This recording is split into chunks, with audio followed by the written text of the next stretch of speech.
गुरुदेवा, गुरु दत्तात्रेया, श्रीपाद श्रीवल्लभा, श्री नृसिंह सरस्वती स्वामी दत्त महाराज.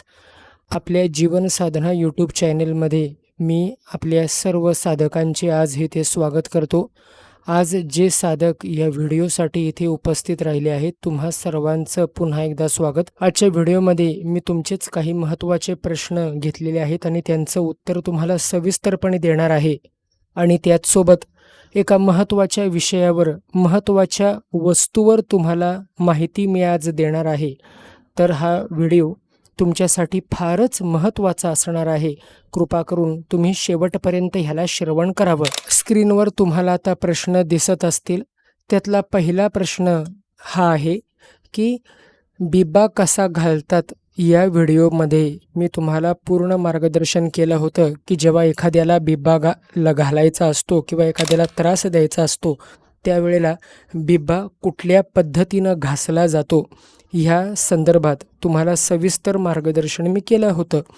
तर त्या व्हिडिओमध्ये तुम्हाला मी असं देखील सांगितलं होतं की बिबा हा त्या विशिष्ट वेळेलाच आणि भिंतीवरच घासावा लागतो. बिबा घासत असताना तो तेलामध्ये बुडवून किंवा थोडासा गरम करून भाजून ज्याला त्रास लावायचा आहे त्या माणसाचं नाव घेऊन, त्या व्यक्तीचं नाव घेऊन, मग ती व्यक्ती बाई असेल किंवा पुरुष असेल, त्यांचं नाव घेऊन तुम्हाला तो बिबा घासायचा आहे.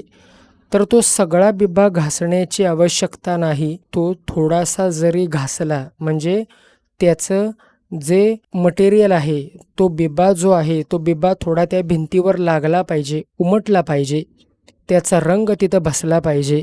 आणि जितका ठळक रंग किंवा जितका ठळक बिबा तुमच्या भिंतीवर घासला जाईल, तितकाच झोमणारा डाग त्या व्यक्तीच्या शरीरावरच्या कोणत्याही भागावर उमटतो. आणि हे काही चांगलं नाही.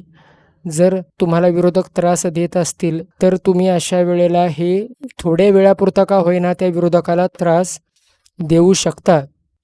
पण हा व्हिडिओ ह्याच्यासाठीच बनवला होता की तुम्ही हे प्रयोग करू नका.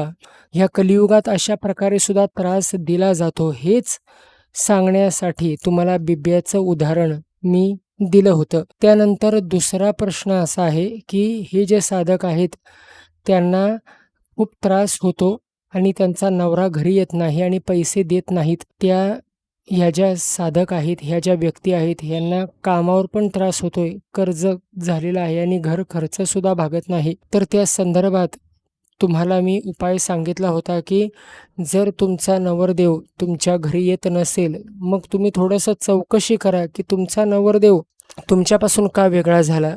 आता इथं टाळी एका हाताने वाजत नाही.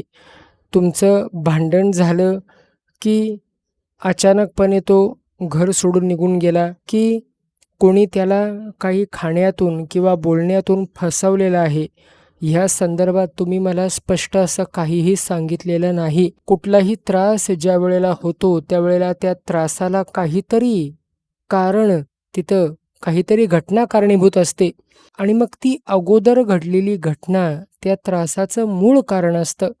म्हणून तुम्ही हे कशामुळे तुमचे नवरदेव घरी येत नाहीत किंवा बाहेर त्यांचं काही आहे का, हे तुम्ही थोडंसं मला क्लिअरपणे जर सांगितलं असतं तर त्याला बांधण्यासाठी नक्कीच तुम्हाला मी उपाय इथं कमेंटमध्ये लिहून दिला असता.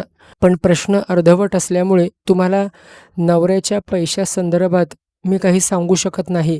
पण नवऱ्याच्या उजव्या पायाखालची माती जर तुम्हाला मिळाली तर त्या मातीला मात्र तुम्ही घेऊन ठेवा. मग त्याच्यावर काय उपाय करायचा आहे तो तुम्हाला मी कमेंटच्या माध्यमातूनच तिथं लिहून देईन. मग तसा तुम्ही उपाय करा. तुमचा नवरा बरोबर शांत होऊन तुमच्या पदराशी तिथं येईल. त्यानंतर पुढचा प्रश्न आहे, शत्रू 3 असतील तर लिंबू एकच चालेल का की 3 पाहिजेत. त्या व्हिडिओमध्ये मी तुम्हाला सांगितलं होतं की एक शत्रू असताना एक लिंबू त्यासाठी घ्यायचा आहे. जर एकापेक्षा जास्त शत्रू असतील तर तुम्ही एका लिंबूवर पण काम भागवू शकता.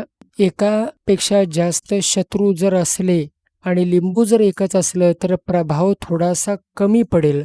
म्हणून एका वेळेला एकाच शत्रूच्या संदर्भात तुम्ही पाऊल उचलावं. एकापेक्षा जास्त शत्रूंना जर तुम्हाला एकाच वेळेला शस्त्र चालवायचं असेल, तर अशा वेळेला एका शत्रूवर त्याचा कितपत परिणाम होतोय ते बघून मग तुम्ही पुढच्या दिवशी पुढच्या शत्रूकडं वाटचाल करू शकता आणि त्याला तुम्ही पराजय त्याचा करू शकता. पण एका वेळेला एका शत्रूसाठी एकच लिंबू वापरणं तरी सध्या फायद्याचं ठरेल. आता हे 3 प्रश्न मी तुम्हाला इथं ह्या प्रश्नांची उत्तरं दिली. स्क्रीनवर तुम्हाला प्रश्न दिसतच असतील. आता ह्या व्हिडिओचा मेन मुद्दा काय आहे, की जेव्हा शत्रू आपल्याला त्रास देतो किंवा विरोधक आपले बनतात, मग कोणत्याही विरोधकाचं चालू न देणारी एक अशी महत्त्वाची वस्तू, एक अशी दुर्मिळ वनस्पती तुम्हाला आज मी सांगतोय. त्या वनस्पतीला तुम्ही काहीही करा, कसंही करा, पण त्या वनस्पतीला प्राप्त करा आणि ह्या वनस्पतीचा, या वस्तूचा जर तुम्ही वापर केलात, तर तुमच्या बऱ्याचशा अडचणीतून तुम्ही सुटू शकता. परमेश्वराने निसर्गात अशा अद्भुत आणि अफाट वस्तू निर्माण केलेल्या आहेत, ज्या वस्तूंच्या केवळ वापराने तुम्हाला अनेक प्रकारचे लाभ होतात. आता ज्या वस्तू संदर्भात मी तुम्हाला सांगतोय, ती वस्तू तुम्हाला स्क्रीनवर तिचा फोटो दिसत असेल.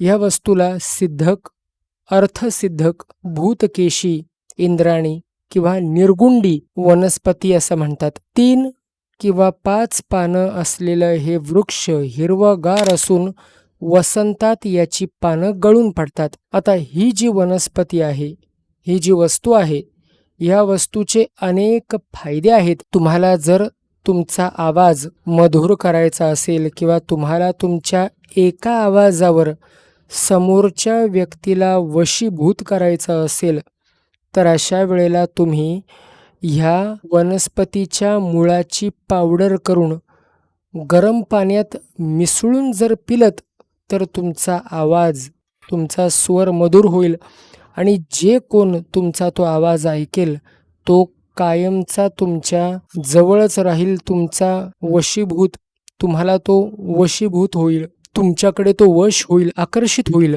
आता या वनस्पतीचे अजूनही बरेच फायदे आहेत.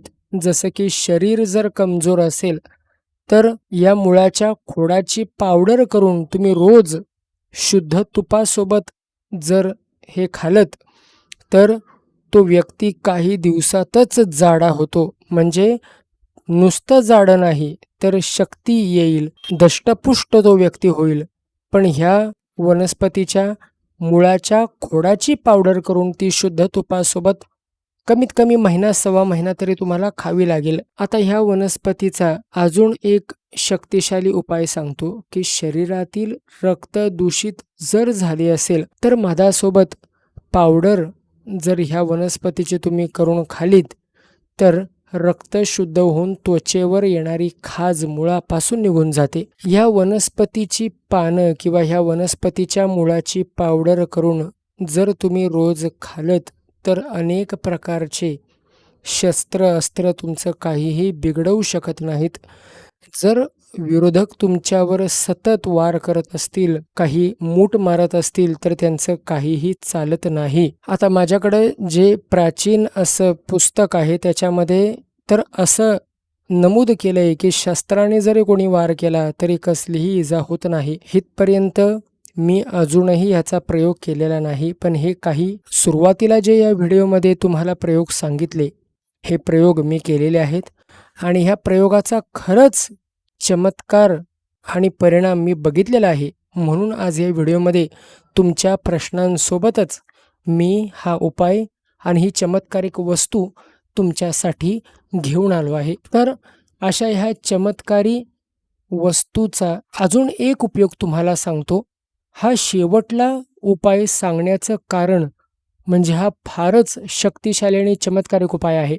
गळ्यात तुमच्या कुळदेवतेच्या वाराला, तुमच्या कुळदेवतेच्या दिवशी पेटी जर तुम्ही धारण केली, म्हणजे ही वनस्पती, ह्या वनस्पतीच्या मुळाची पावडर आणि ह्या वनस्पतीची पानं एकत्र करून जर कुळदेवतेच्या वाराच्या दिवशी पेटीमध्ये ठेवून तुमच्या कुळदेवतेच्या चरणाजवळ लावून जर तुम्ही गळ्यात धारण केलं, तर अनेक प्रकारचे लाभ होतात. म्हणजे विरोधक तुमच्या जवळ देखील येणार नाहीत. त्यांची इच्छासुद्धा तुम्हाला त्रास देण्याची होणार नाही. जर त्यांची इच्छा झाली तर पुढच्याच क्षणाला ते तुमच्या समोरून किंवा तुम्हाला ते विसरून जातील. तर अशी ही शक्तिशाली चमत्कारी वनस्पती तुम्ही प्रयत्न करून प्राप्त करून घ्यावी. कुठेही मिळून जाईल. मग जिथे औषधी वनस्पती मिळतात तिथे एकदा विचारून बघा. निर्गुंडी वनस्पती कुठे मिळते तुम्हाला मिळून जाईल आणि ह्या वनस्पतीचा वापर एकदा तरी तुम्ही करून पहा आणि आनंदानं ह्याचा काय उपयोग होतोय ते मला तुम्ही कमेंटमधून सांगा. आता पुन्हा एकदा तुमच्या प्रश्नाकडे आपण वळू. एक शेवटचा प्रश्न मी आता घेतो की हे जे साधक आहेत त्यांना बऱ्याच वर्षांपासून नकारात्मक शक्तीचा म्हणजे करणीचा त्रास होत आहे आणि डॉक्टरांनी ह्यांनी कितीही दाखवलं तरी सुद्धा रिपोर्ट सर्व नॉर्मल येत आहेत. कुठे कोणत्या ठिकाणी घेऊन जावं हे त्यांना काहीच समजत नाही. तर त्यांना असं एखादं ठिकाण हवंय. बघा, एक नवीन ठिकाण मला मिळतंय, त्या ठिकाणावर मला जायचं आहे. पण आता काल अमावास्या असल्या कारणाने त्या ठिकाणी मी जाऊ शकलो नाही. पण नवीन ठिकाण माझ्या हाताशी आलेलं आहे आणि ते ठिकाण जसं आलं तसं मी त्वरित तुमच्यापर्यंत त्या व्यक्तीचा पत्ता देईन. तुम्ही त्या ठिकाणी जाऊन तुमचा प्रश्न सोडवून घ्यावा. ते ठिकाण लवकरच मी आपल्या चॅनलवर पोस्ट करेन. तर आज काही निवडक प्रश्नांची उत्तरं आपल्या ह्या व्हिडिओमधून मी तुम्हाला दिलीत आणि त्याचबरोबर एका महत्त्वाच्या वस्तूची माहिती देखील मी तुम्हाला ह्या व्हिडिओमध्ये दिली. आजचा हा व्हिडिओ तुम्हाला कसा वाटला मला कमेंटमधून नक्की कळवा आणि आपल्या अशाच व्हिडिओसाठी अशाच मार्गदर्शनाकरिता आपल्या चॅनलला सबस्क्राईब करा.